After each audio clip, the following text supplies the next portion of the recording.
Good afternoon, everyone. Good afternoon. It was, I believe, it was in 2012 that my name started floating and people started getting to know me. Because it was when SM was condemned for cutting down trees in Baguio City.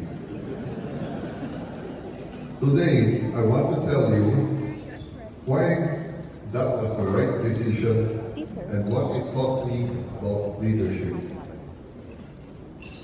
Across SM City, Baguio, is the University of Cordilleras, the oldest post-war university in the region.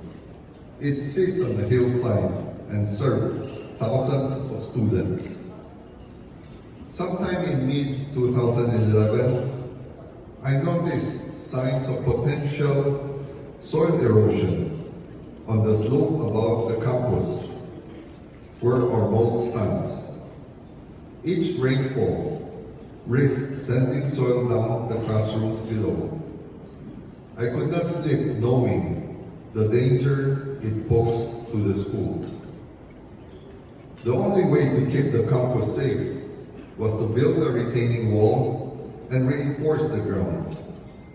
That required the removal and relocation of several trees in SM Baguio property. As someone who long cared about the environment, it was a very hard decision to make.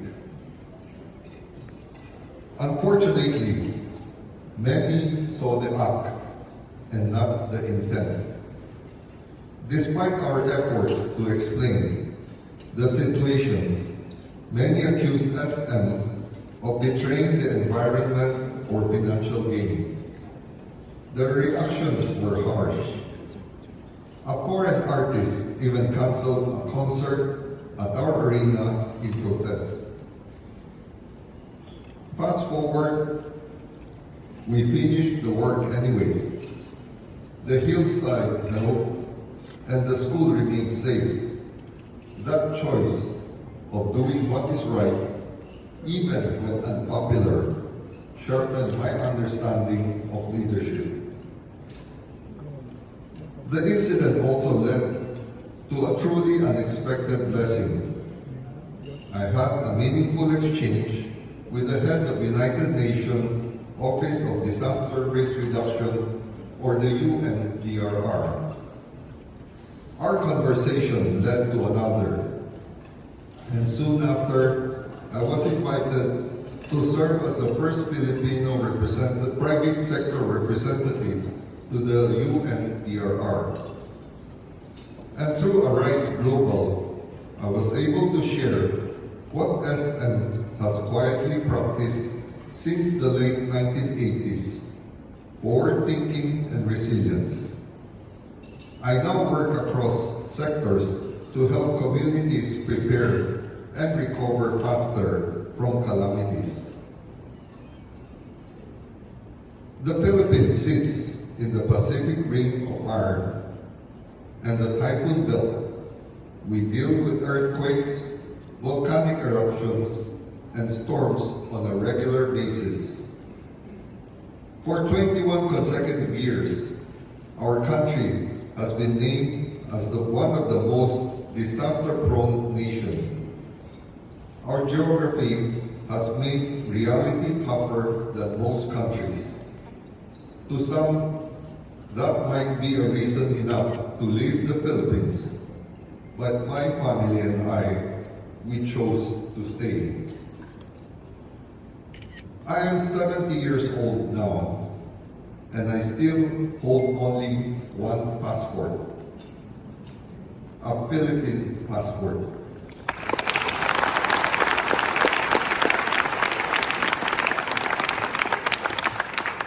That is both a fact and a statement of faith.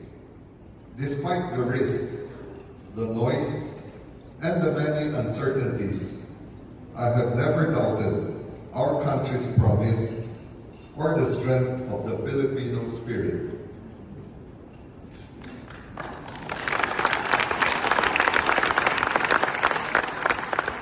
Our nation is not perfect. Our people are not perfect.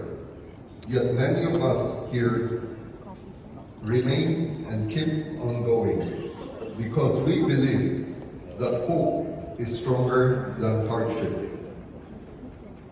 That life in the Philippines, no matter how difficult, is worth the struggle, and that in time, things do get better. It is hard to imagine now, but SM was built on hardship and hope. My grandfather got my father to dream big, not just to lift himself from poverty, but also to earn enough, more than enough, to help others.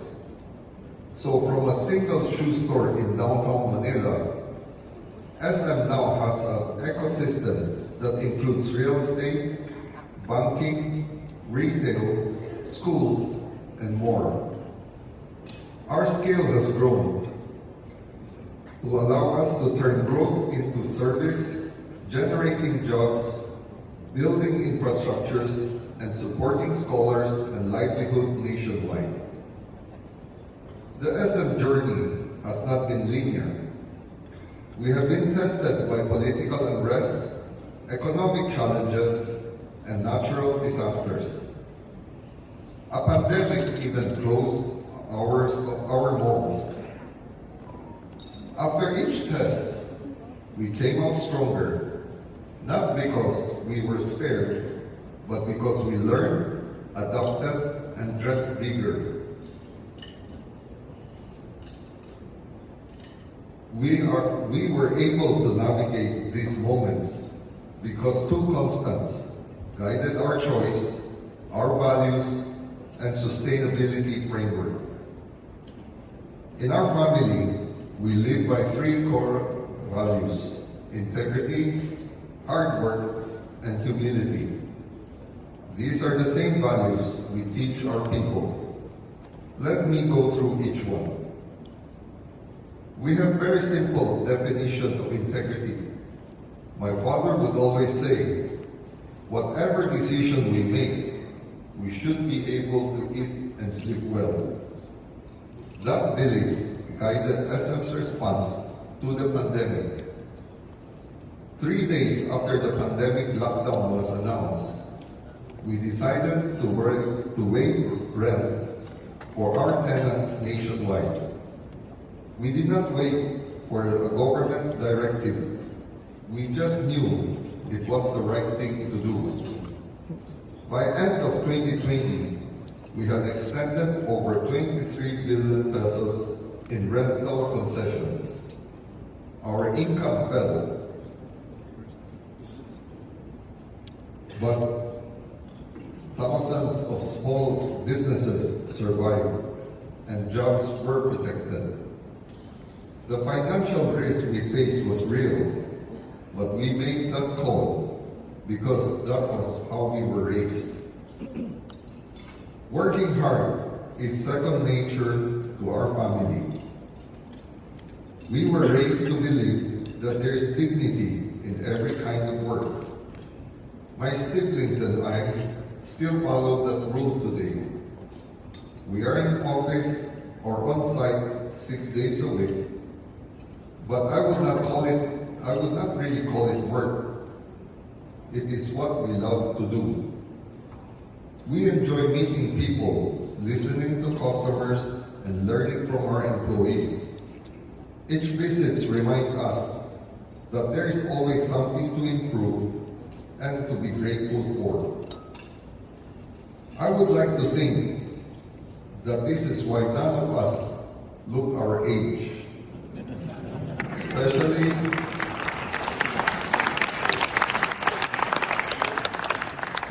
my two sisters, Tessie and Elizabeth. I believe most of you think they were my younger sisters.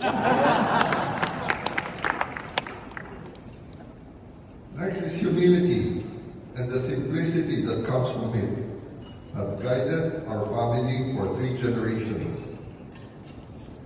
When we were young, my children brought packed lunches to school. They had no allowance until they were old enough to understand the value of money.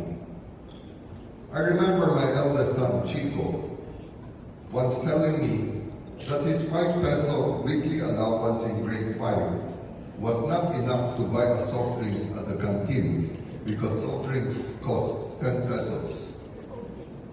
I told him, you can, if you save your allowance for 2 weeks. It was a brief conversation, but the lesson stayed with him to this day. At SM Prime, our sustainability framework is simple yet grounded in decades of experience.